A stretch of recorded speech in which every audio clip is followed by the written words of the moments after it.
স্থানীয় সময় মঙ্গলবার গাজার নুসেইরাত শরণার্থী শিবিরে ইসরায়েলি হামলায় নিহত দুই ভাই আহমাদ ও মাহমুদ আবু হিনকে শেষ বিদায় জানান স্বজন ও স্থানীয় বাসিন্দারা। একটি আবাসিক ভবনের কাছে চালানো হামলায় তারা নিহত হন। ২০২৫ সালের অক্টোবরে কার্যকর হওয়া যুদ্ধবিরতি চুক্তি সত্ত্বেও গাজায় হামলা অব্যাহত রয়েছে ইসরায়েলি সেনাদের। স্থানীয় স্বাস্থ্য কর্মকর্তাদের দাবি, যুদ্ধবিরতির পর থেকে দখলদারদের হামলায় প্রায় ১,০০০ মানুষ নিহত হয়েছেন।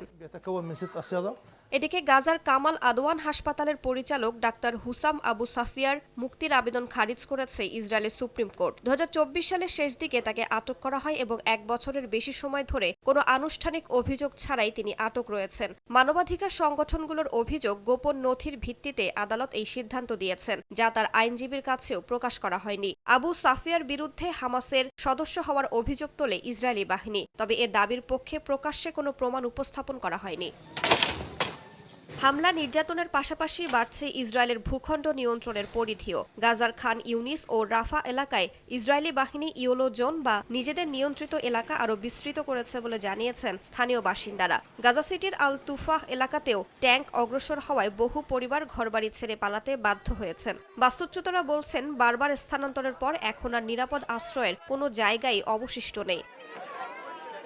বর্তমানে গাজার ৬০% বেশি এলাকা ইসরায়েলি বাহিনীর নিয়ন্ত্রণে রয়েছে। প্রধানমন্ত্রী বিনিয়ামিন নেতানিয়াহু ভূখণ্ড নিয়ন্ত্রণ ৭০% উন্নীত করার পরিকল্পনার কথা জানান। তবে G7 সম্মেলনে এ পরিকল্পনা বাতিলের আহ্বান জানিয়েছেন মিশরের president Abdel Fattah al CC. বিশ্লেষকদের মতে, যুদ্ধবিরতির শর্ত অতিক্রম করে ভূখণ্ড দখলের এই পদক্ষেপ গাজার মানবিক সংকটকে আরও গভীর করতে পারে, যেখানে প্রায় ২০ লাখ মানুষ এরই মধ্যে বারবার বাস্তুচ্যুত হয়েছেন।